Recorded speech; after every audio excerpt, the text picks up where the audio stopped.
Times of Swaraj में आप सबों का स्वागत है और मैं हूं संतोष सिंह। और आज हम टाइम्स ऑफ स्वराज में बात कर रहे हैं राहुल गांधी के अविश्वास प्रस्ताव पर भाषण का।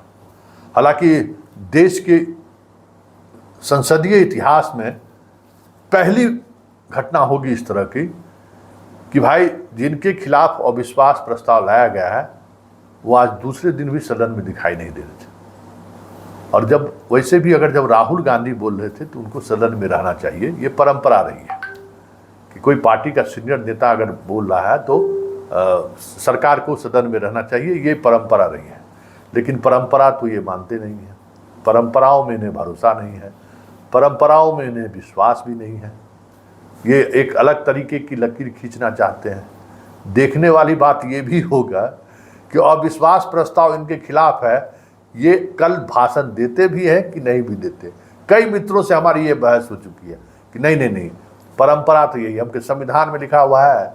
जब संविधान में लिखा हुआ बात जब मानने को तैयार नहीं है तो भाई परंपरा छोड़िए, परंपरा क्या होगा, नहीं आएंगे हम, अमित शाह जवाब दे देंगे। कुछ कीजिएगा क्या है, हल्ला हंगामा कीजिएगा, हल्ला हंगामा कर देंगे। तो इसलिए अभी भी हमको लगता है कि पता नहीं कल मोदी आएंगे अविश्वास प्रस्ताव पर बोलने कि नहीं बोलने, ये देखने वाली बात होगी। लेकिन इंतजार सबों के है कि वो भी मणिपुर पर बोलते हैं या राज्य के स्वास्थ्य व्यवस्था खराब है, इसके लिए नेहरू जिम्मेवार है। लद्दाख में कोई समस्या है तो नेहरू जिम्मेवार है। डोकलाम में चीनी सेना घुस गई है, मोदी जिम्मेवार नहीं, नेहरू जिम्मेवार है। आज सदन में भी यही देखने को मिला। मणिपुर पर किसी ने, बीजेपी के किसी सांसद ने, बीजेपी के किसी मंत्री ने भी जवाब एक शब्द बोलने का साहस नहीं जुटा पाए। लेकिन सिख दंगा हुआ, कश्मीर में पंडितों को मार के भगाया गया, कांग्रेस ने दंगा करा दिया। कांग्रेस ने, अरे भाई कांग्रेस ने दंगा कराया, कांग्रेस ने देश को अराजकता की तरफ धकेल दिया, तो आपको इसलिए लोगों ने बनाया था ना कि आप चुनाव जीतिए, आप बेहतर करिए। 10 वर्ष बाद भी हिंदू को आप पंडित जी से कश्मीर नहीं पहुंचा पाए, तो अब कितना समय चाहिए भाई आपको, और अभी भी आप कश्मीर का रोना रो रहे हैं। खैर, आज राहुल गांधी ने नरेंद्र मोदी को उनके उन्हीं तर्कस के तीर से मात देने की कोशिश की है जिस तीर के सहारे वो 9 वर्षों से इस देश में राज कर रहे हैं। भारत माता की जय, वंदे मातरम और राष्ट्रवाद का वो चोला। राहुल ने शुरुआत ही कुछ इसी अंदाज से किया जिसके सहारे उन्होंने ये संकेत दे दिया था कि मोदी जी, हम आज आपको उसी भारत माँ की कसम देने जा रहे हैं जिस भारत माँ की कसम के सहारे आप इस देश की 125 करोड़ आबादी को आए दिन जुमला सुनाते रहते हैं। अंदाज उनका यही था।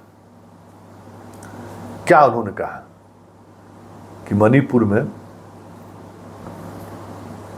हर रोज भारत माँ मारी जा रही है और यह हत्या करने वाला देशद्रोही है, हत्या को रोकने वाला देशद्रोही है। तो आप जिनको कल तक देशद्रोही कह रहे थे और जिस अंदाज में आप देशद्रोही कह रहे थे, आज सदन में राहुल आपको उसी तर्कस के तीर से आपको देशद्रोही साबित करने की कोशिश किया। और राहुल यहीं नहीं रुके, राहुल ने आपके उस नैरेटिव के सहारे 2024 में आमने सामने नज़र मिलाकर बात करने की बात उन्होंने संकेत के तौर पर दे दिया, जिससे आज आप बचते जा रहे हैं। उन्होंने मणिपुर की महिलाओं के सहारे इस देश को जोड़ने की कोशिश की। मणिपुर के महिलाओं के साथ रेप और हत्या के को इस देश से जोड़ने की उन्होंने कोशिश की है। और इस देश के सहारे उन्होंने भारत माँ को भी कहा है कि क्या ये हत्या भारत माँ की हत्या नहीं है, जिस भारत माँ के सहारे आप नैरेटिव सेट करते रहे। इतना ही नहीं, उन्होंने उसी अंदाज में हरियाणा की भी चर्चा कर दी कि आप हिंसा के सहारे हर जगह भारत माँ की हत्या कर रहे हैं और वो हत्या हरियाणा में भी हो रहा है। मतलब एक तरफ मणिपुर को भी साधा उन्होंने और हरियाणा को भी साधा। एक शब्द के सहारे उन्होंने मोदी के उस तमाम नैरेटिव को घेरने की कोशिश की जिसके सहारे मोदी 9 वर्षों से इस देश के सत्ता पर काबिज है। अब देखना ये होगा कि राहुल का जवाब क्या होता है, राहुल का जवाब ये क्या दे पाते हैं। लेकिन फिलहाल जरा कुछ चीज़ें हैं जो सुनिए कि राहुल ने कहा क्या और किस अंदाज में कहा, जरा सुनिए। तो आपने मणिपुर के लोगों के मारा, आपने मणिपुर के लोगों को मारकर भारत की हत्या की है। आप देश द्रोही हो, आप देशभक्त नहीं हो, आप देश प्रेमी नहीं हो, आप देशद्रोही हो। आपने देश की हत्या मणिपुर में की। प्लीज भाई और बहनों, लंका को हनुमान ने नहीं जलाया था, लंका को रावण के अहंकार ने जलाया था। प्लीज, रावण को नहीं मारा था, रावण के अहंकार ने रावण को मारा था। आप पूरे देश में केरोसिन फेंक रहे हो, पूरे देश में आप केरोसिन फेंक रहे हो। आपने मणिपुर में केरोसिन फेंकी और फिर चिंगारी लगा दी। अब आप हरियाणा में कर रहे हो, पूरे देश को आप जलाने में लगे हो। आप पूरे देश में भारत माता की हत्या कर रहे हो। तो आपने सुना क्या अंदाज था राहुल का। ये अंदाज है कि 2024 का अंजाम क्या होगा, क्योंकि आगाज अगर इस तरीके का है तो अंजाम भी कुछ इसी तरीके का होगा।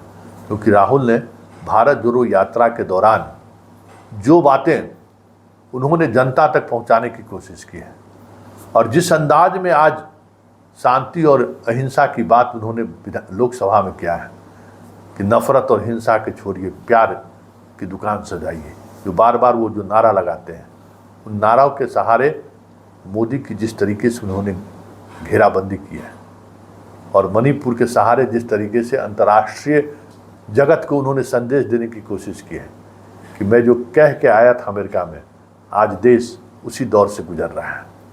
मतलब सिर्फ इस देश में ही नहीं, अंतर्राष्ट्रीय फलक पर भी राहुल ने एक अलग तरीके की संदेश देने की कोशिश की है कि हमारे देश में चल क्या रहा है। लगातार हत्याएं हो रही हैं, महिलाएं असुरक्षित हैं, लेकिन प्रधानमंत्री इस पर एक शब्द बोलने को तैयार नहीं है। सेना और पैरामिलिट्री फोर्स को लेकर बड़ी बड़ी बातें हो रही हैं, एक निर्णय नहीं ले पा रही है सरकार कि हम सेना के हवाले कर दें। तमाम ऐसी बातें उन्होंने कही और सबसे बड़ी बात तो ये रहा कि राहुल का अंदाज जो था, उस अंदाज के सहारे उन्होंने 2024 में क्या और किस तरीके से इंडिया मोदी की घेराबंदी करेगी, उसका भी उन्होंने एक नैरेटिव सेट कर ही दिया है। क्या उन्होंने कहा, जरा आप भी सुनिए और समझिए कहने का मतलब क्या है। ये जो अहंकार वाली बात है, वो अहंकार का मतलब क्या है। मतलब समझ गए कि मोदी अहंकारी है और ये अहंकार हमारी भारत माँ को नुकसान पहुंचा रहा है। ये अहंकार हमारे देश के अंदर एक अलग तरीके के देश पैदा करने पर तुला हुआ है। ये अहंकार जोड़ने के बजाय तोड़ने का काम कर रहा है। इस अहंकार ने राम और रावण का उपमा देते हुए वो बात कह डाली जिस राम के सहारे ये राजनीति करते हैं। क्या कहा उन्होंने कि भाई रावण की हत्या या रावण इसलिए मारा गया कि वो अहंकारी था, उसके अहंकार ने उसको मरने पर विवश किया। राम ने नहीं मारा है, हनुमान ने लंका नहीं जलाया है, लंका रावण के अहंकार के कारण जला है। तो मतलब सीधे तौर पे इन्होंने ने मोदी पर हमला बोला है। और पहली बार आप कह सकते हैं कि 2018 के भी अविश्वास प्रस्ताव में राहुल ने जबरदस्त अटैक किया था, लेकिन राहुल को उस वक्त वो पप्पू साबित करने में और मजाक और मिमिक्री करने में कामयाब हो गए थे। स्वाभाविक तौर पर राहुल का उस तरीके का कोई योगदान नहीं था, लेकिन अब चीजें बदल गई हैं, ये साफ आज दिखा। और आज जिस तरीके से लोकसभा के अध्यक्ष असहज थे, ये भी देखने वाली बात है कि वो चाह कर भी न राहुल को रोक पा रहे थे और न अपने मंत्री को रोक पा रहे थे, क्योंकि राहुल ने उन तमाम बातों को इस शालीनता के साथ रखा है कि अडानी का भी उन्होंने नाम ले लिया और शाह का भी नाम ले लिया। ये दो ऐसे लोग हैं रावण की तरह, जिस कारण से रावण की मौत हुई, उस मौत के लिए ये भी जिम्मेवार होंगे। मतलब इशारों में ही सही राहुल ने उन तमाम बातों को धीरे से पहुंचाने का काम किया है, जिससे अभी तक सदन या यूं कहें कि बीजेपी असहज रहती है। अडानी का नाम सुनते ही वो असहज हो जाती है।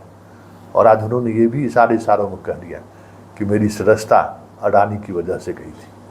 तो जिस अडानी को नैरेटिव को लेकर वो चले आ रहे हैं यात्रा के दौरान भी, उस नैरेटिव के साथ आज भी राहुल बने रहे, ये साफ उनके भाषण में ये देखने को मिला।